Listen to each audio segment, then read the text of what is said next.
something that we see in several of our forms are techniques that clap into the palm. In Nahachi, my favorite form, right, we have this elbow that claps.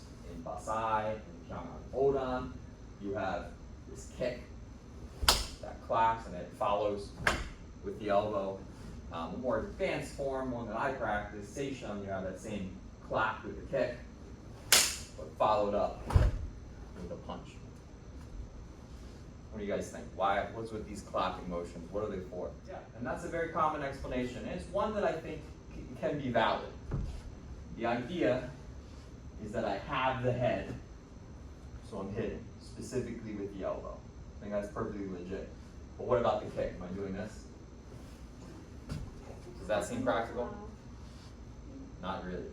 Just the elbow by itself, as an example, right? I can be here, and that's a position we see in the Hachi and other forms, and it's going boom, the elbow. Yeah, I could grab the head, especially when I want to hit multiple times, and that's legit. But this especially makes sense when we look at the kick. So I have the same position where I'm holding here, right? The kick, instead of going to the head, just goes low. Oh. See how his head just came forward? Elbow. Or from Seishun, the form I was talking about that I practice, kick, bow, punch. Make sense? There are meanings behind these movements, but it is a performative practice. Does that make sense?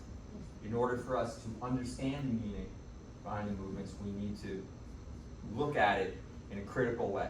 We have to be like, okay, how is this developed in a way? And just think about it for a second. Like, what are the advantages that you have with this?